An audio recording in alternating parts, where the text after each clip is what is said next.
Perfect. Hey everybody, how are you? So I have a special guest with me today. If you're a TLC community member, you will have seen her before.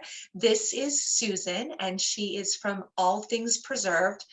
She is magic, and you are though, you're so magic.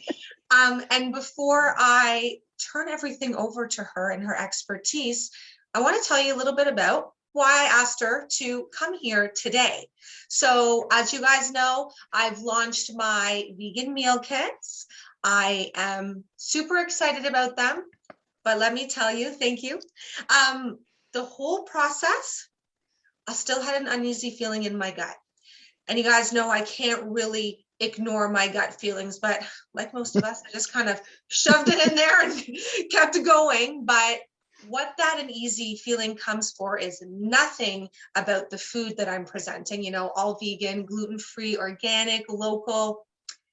It's about the packaging. And the reason I called Susan to help is back when I was doing food several years ago, and that was the main part of my business, I connected with Susan and she made me feel so comfortable about not being able to be zero waste. It's impossible in the food industry. We have standards. We need to wear gloves on some occasions. So she really helped me in becoming as eco-friendly as I could and not to feel bad about the times when I really couldn't, and how to go an extra mile to kind of balance out maybe the extra waste or reuse, etc. So today I'm in the same situation. As a small business owner, you know, I would love to buy all the best compostable packagings, the reusable packagings right now, have a system for, you know, exchanging packagings, but I can't right now. This is my pilot project. So what I'm stuck with, I'm going to show you, Susan, so you know, is single-use plastics. So the main ones are going to be like the 6-ounce deli container, 8-ounce deli container. I hate these, I'm sorry. And the 4-ounce and the 2-ounce deli containers. So as my gut started to feel worse and worse about this, I started to think, all right, well, I reuse my containers like crazy, but there's always more. And the things that Susan, the things that you point out blow my mind. Like our video we did back for, you know, Earth Day about my spinach containers and all the uses and putting them on the free groups, and people actually come and take them and reuse them. You made me, you know, a better person in terms of reducing waste when I can't be zero waste. So can you help me and, you know, the consumers of my products today do something with these single-use plastics until I can make those changes myself?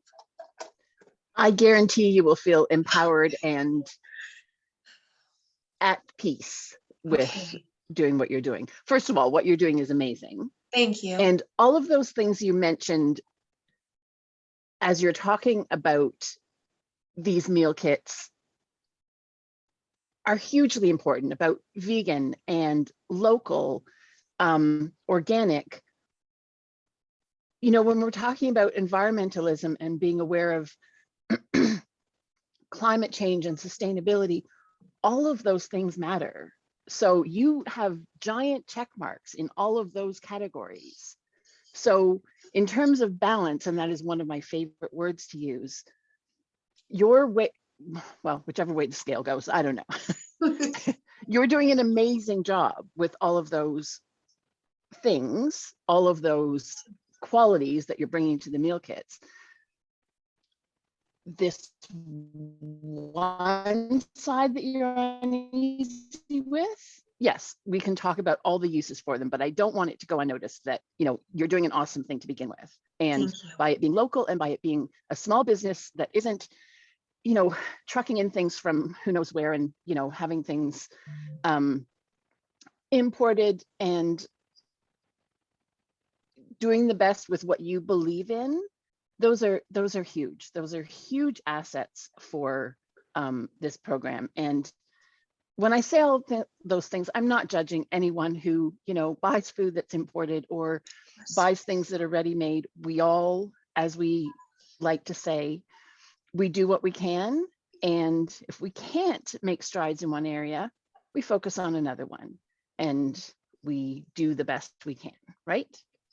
I love your mentality. Yes, you're exactly right. It's not all or nothing. And I appreciate that mentality so much, as I'm sure all of my clients do as well. So thank you for that. And thank you. Now, I talk a lot about in my business about replacing single-use items, particularly single-use plastic, single-use paper, disposable products.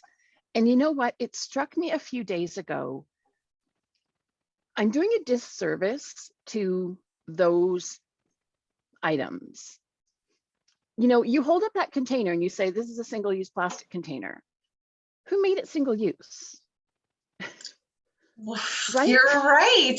We're I mean, defining it as single use. Ooh. so we automatically, you know, I'm guilty of it. I go to the grocery store, I'm like, oh, it's a single-use container that, you know, I'm buying my guacamole in because I don't have the time to make it myself. It's not a single-use container. It's a single use for that specific product and that specific, you know,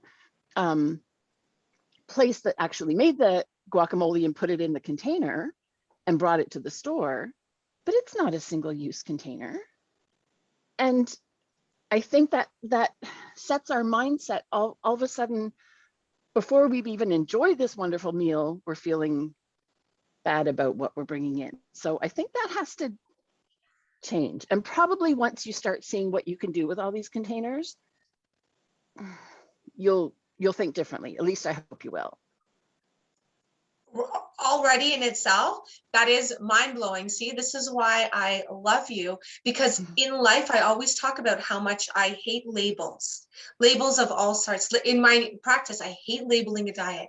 You're vegan, you're paleo, you're keto. I hate Right. labels. So we're doing the same thing. We're labeling this as single use. You're so brilliant. Okay, so step one, get rid of the labels that we're creating.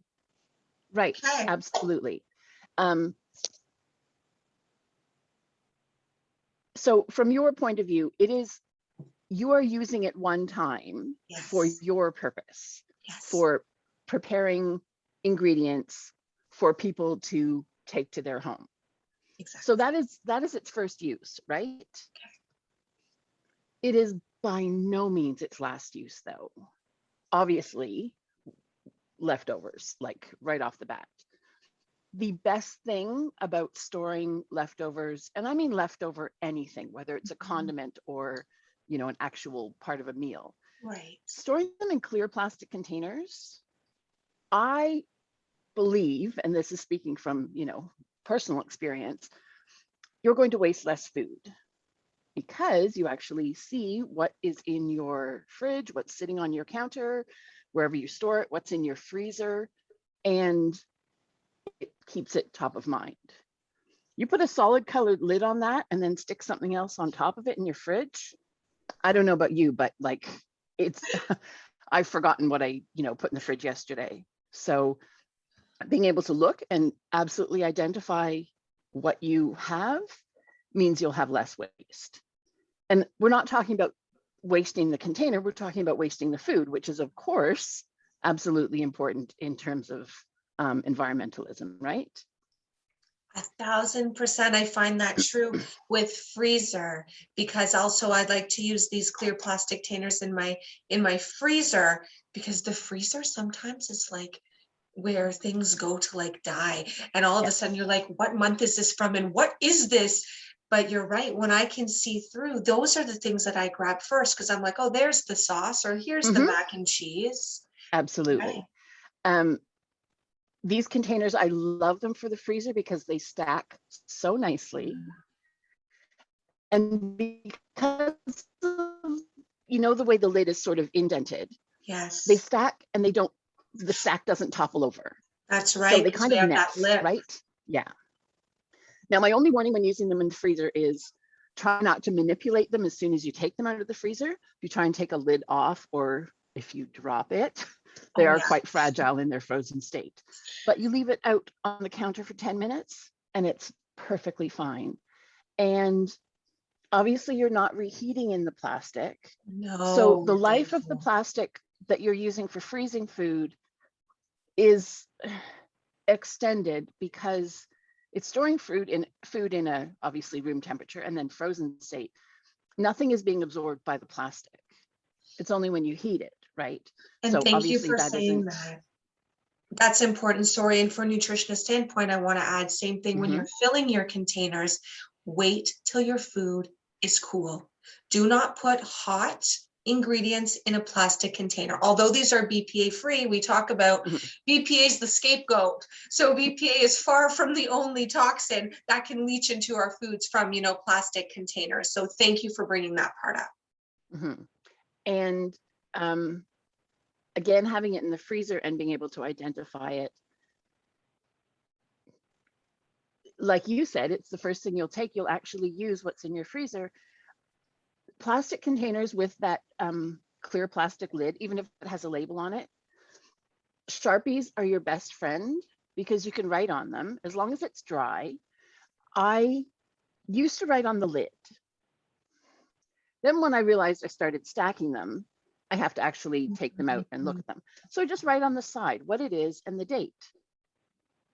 It takes like 5 seconds, and I will actually use what's in there, and I'll look and say, oh, veggie stock, that one's from August, that one's from September. I'll use the August one first.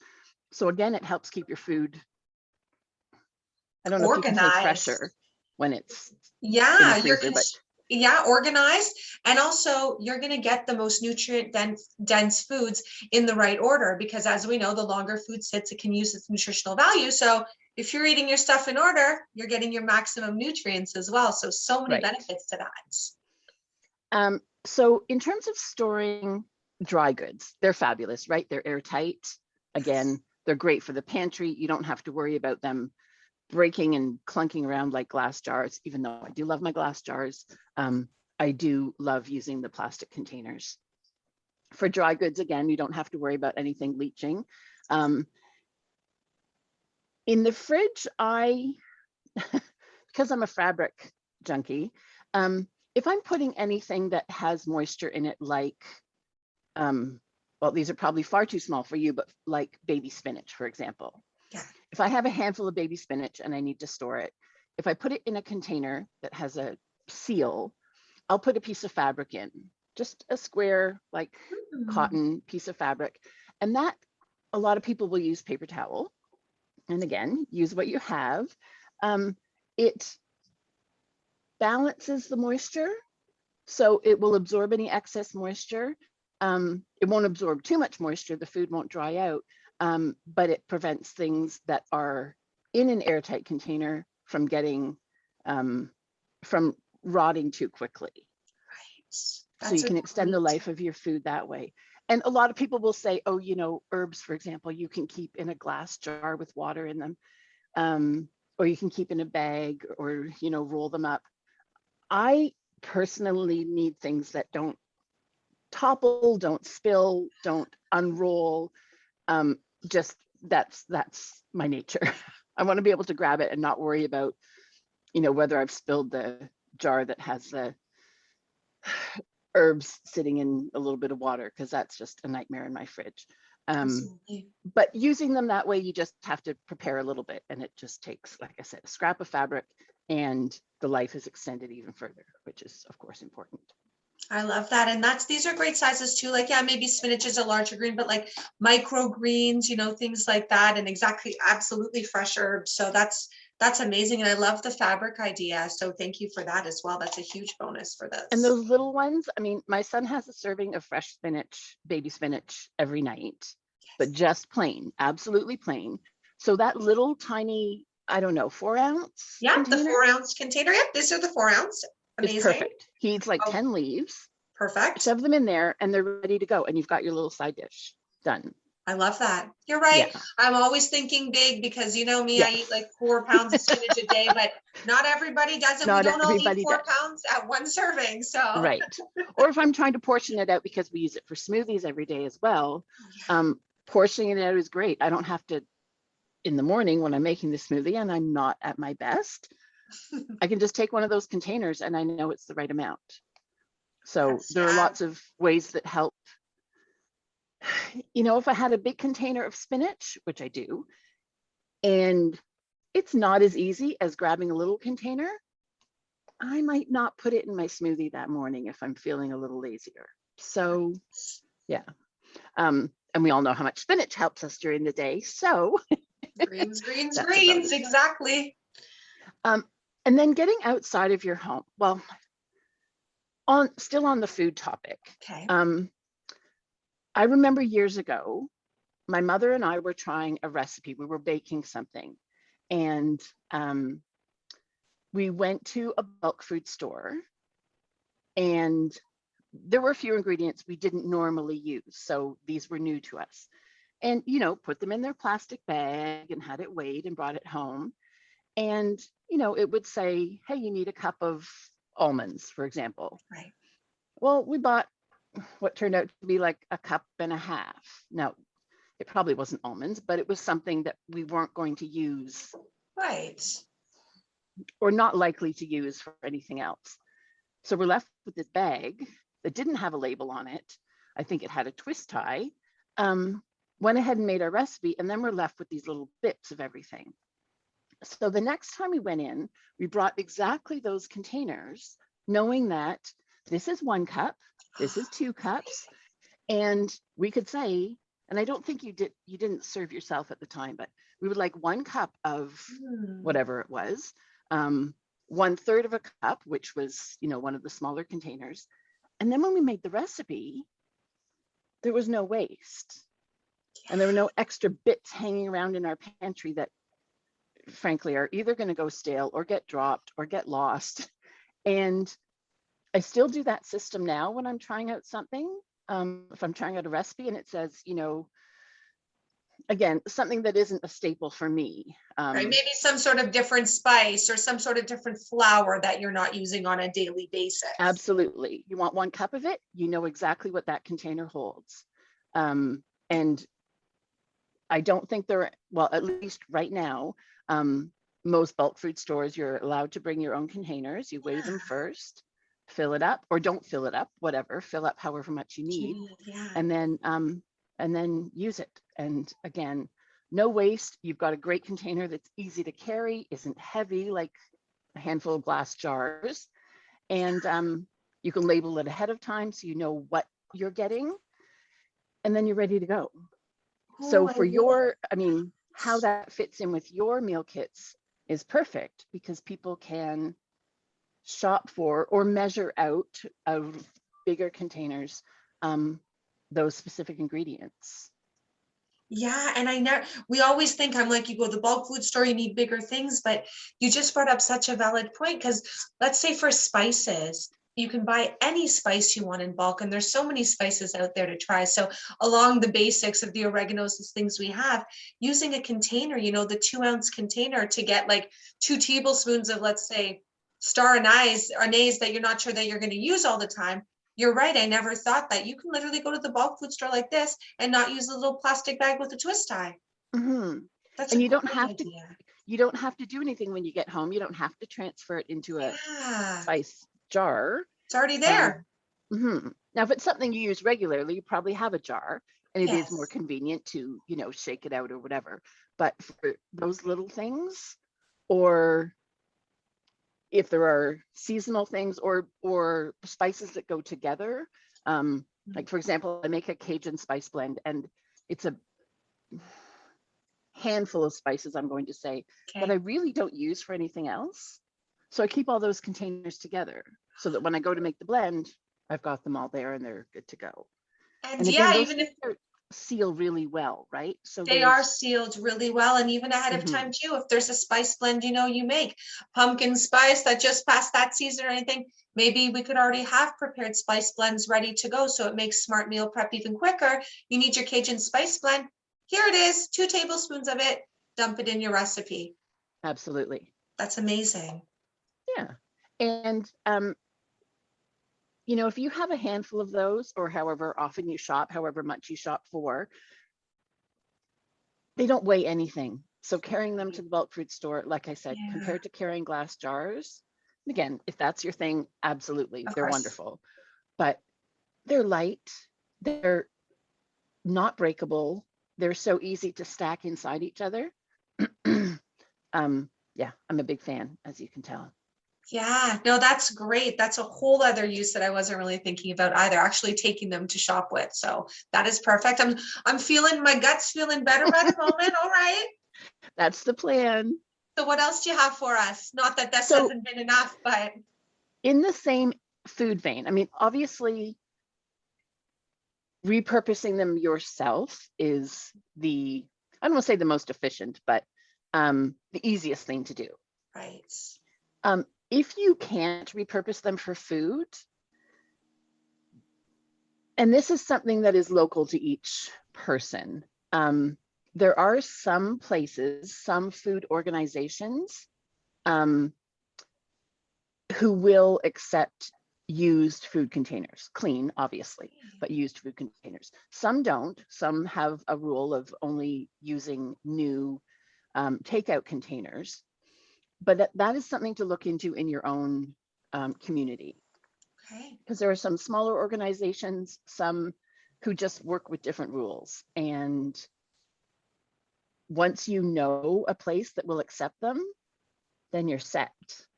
Because people who use them, they need a continual supply. They need an ongoing source for containers. And things might change. Some places that do accept them may not at some point, or they may have a limit. They may only need a certain size, but that is something worth doing a little bit of research on. Facebook is a great place for food-related groups. And most food-related groups, the people in them are eager to support local and help people connect. So that is a little bit of research needed, but really useful if you can find someone who needs them and would otherwise have to buy new and cover that expense as well. Right. And maybe that's something in a bit of time, plate's kind of full right now, that I can research into and pass that on even on Yes. the website in the future, where people are ordering their meal kits and saying, hey, here's a little pop-up, how to reuse those kits. So I'll definitely put that on my list of things to do. Absolutely. For sure. Yes. And if I'd had the time, I would have given you a few examples, but I know you're a busy lady. It's all good. It's all good. In that same vein, there are definitely places that will accept these kinds of containers for non-food use. Okay. So any place, and again, I'm not saying every place will, you don't want to dump them on someone who isn't interested in them. Yeah. Places like senior centers, daycares, early years centers, some schools like kindergartens will use them for storing anything. I mean, basically, they're just containers. They're storage containers, and they have the bonus of being see-through, so storage becomes actually useful. Right. We use them for craft supplies, painting, you name it. I can't even begin to tell you all the things that they would use them for. Scoops, they're great for scoops for kids because they're really easy to carry. So that is worth asking around as well. And again, you can ask like you did with the spinach containers on a Buy Nothing group, which gives you, it might give you someone that says, hey, I need 3 of those. But finding someplace that, oh, we always use them for our painting workshops when we have, events at the community center, as an example, then you have a place to check in an ongoing fashion if they can use them. Yeah, and the last time we chatted, that was such good advice about using the Facebook groups. And I'm going to tell you, with my spinach bins, someone was using them continuously for shoes. They were literally rearranging their whole closet, and they legit over like 3 months must have taken like 40 spinach bins for me. I collect them, and like at the end of 2 weeks, I'd be like, okay, I have X amount, however, and they'd come and pick them up. Like, how cool. I feel like how amazing, because I wouldn't have even imagined to advertise on Facebook like that. And that's the other thing. You have, not you, we Yes, might not have that use. I'm not storing my shoes in my closet in spinach bins. I wouldn't think to advertise them as such, No. but someone out there needed them.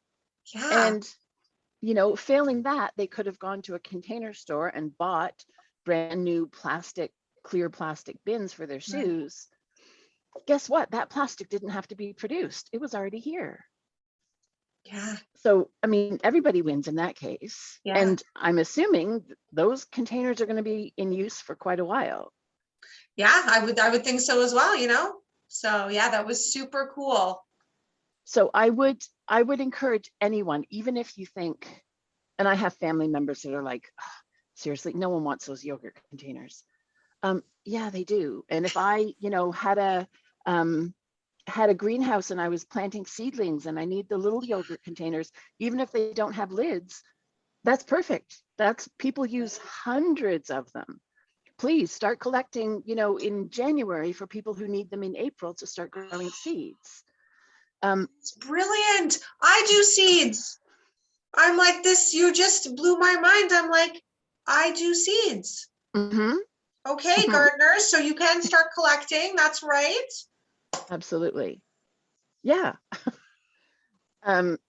People will use the lid as a base and write on, Right, like again, kind of nested in Mhm, kind of thing like that. yeah. And it's great. You Cool. can poke holes in the bottom and then it drains through, Great. and yeah, Oh, wow. That's just amazing. And actually, you can do that if you're repotting anything. I love plants. My house is full of plants. So that's right, repotting and then using the lid underneath for drainage, like mhm, because it goes into that lip. that's right. Wow. And those larger ones are also great if anyone is interested in growing their own microgreens. Just trying it out. I mean, you're not getting a lot, you're getting a little handful of them, Right. but it's really cool because you can actually see them grow. You can see the seeds. You can leave the lid on as a greenhouse, Yes. usually with a few holes for air, but being able to see the process, not just from the top, but from all the way around is kind of fun. It's a really fun activity. And we all know how I feel about microgreens. So that is a great project, guys, for the environment and for your health. Yeah, there we go. So it's a nice combination. It's not just, forcing yourself to use something that so you don't have to throw it away. It's Right. actually something, hey, if you're growing microgreens, instead of, I've tried to do a container where I do two different kinds. Right. Hey, look, I could just have different containers. Yeah. And it's something I want anyway, I want to be doing anyway. And now I have containers to do it. Amazing. Yeah. Absolutely amazing. Well, that And is a so lot. they become the furthest from single use. You're right. And disposable, I mean, they, at the very end of their life, they can be recycled. And Yes. recycling, I have to say, is not the enemy. It is far down on the list. So repurpose as Okay. much as possible. Yes. Recycling, if done properly, is still effective. Right. And there's a bad rap about, I don't even know the percentage, there's memes out there saying, only this much of plastic is actually recycled. Yeah. Doing it properly, as in the individual getting it into their recycling bin properly, is the first step. So making sure they're clean is the first step, making sure it is recyclable in your region. Right. And that's something I try and encourage people to check. Even if you think check again. Right. And it's not because you've forgotten, it's because each region, their recycling, not even their rules, their situation changes. They might not have a buyer for the plastics. They might be unable to, they don't have the equipment to accommodate a certain kind of material. So things like that always change. Right. And if you're doing it properly and you're putting it in the recycling bin, there is a far greater chance, a huge chance, that it will actually get recycled. If it's contaminated or if it's mixed, contaminated, meaning it's not clean, Right. or it's mixed in with things, plastic items that are not recyclable, that's where the problem is. Because as they're sorting it, things get gummed up from not being clean. That goes into garbage. That ends up in landfill. The people who are, it's still a manual operation in terms of not sorting, as it comes down the line in the recycling facility. If something isn't recyclable, they have to catch it. Right. It's not a fine, things are moving really, really quickly and they're dealing Right. with enormous volumes. So Yeah. the more we can do to make their end easier by keeping unrecyclable items out of there, that means the more stuff we intentionally put in to be recycled will actually get recycled. Be recycled. And there are lots of projects, locally as well as nationally, internationally, that are quite fascinating in terms of what people are doing with plastics to repurpose the recycled plastics. I mean, you can Wow. look that up and find fabulous stories about building materials and clothing and playground surfaces, you name it.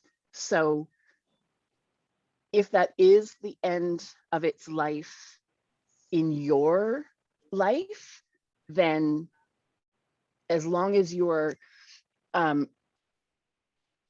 disposing of it properly, Right. it isn't actually the end of its life. Right. So it's So like we're working to extend through your tips our life with these. I'm not even going to say single-use plastics, our life with these multi-use plastics. And then when their life with us is over, we've dropped them, they're cracked, or it's just time.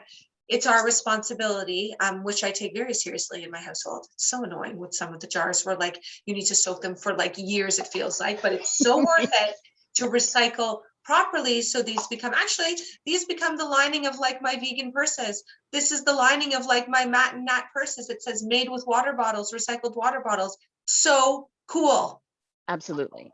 Absolutely. So cool. And, we all would rather have a day where there aren't any plastic water bottles that need to be recycled, but that's not the case. So Exactly. while we are using these, doing so as responsibly as possible, it doesn't just make us feel good, but it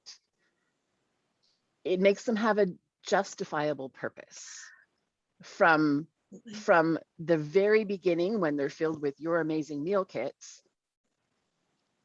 And I love the term that you use, they're multi-use. That is their first use, and they'll go on. Hopefully with more delicious food to begin with. Yes, yes, for sure. Thank you. And yeah, that makes me feel so much better. I think all of your suggestions are always so amazing, but I think that was my biggest takeaway, my biggest aha moment, and probably just not mine, is that we defined these. So it's time for us to undefine them, which you did today. They're multi-use. They're not single use. There we go. So I appreciate you so much.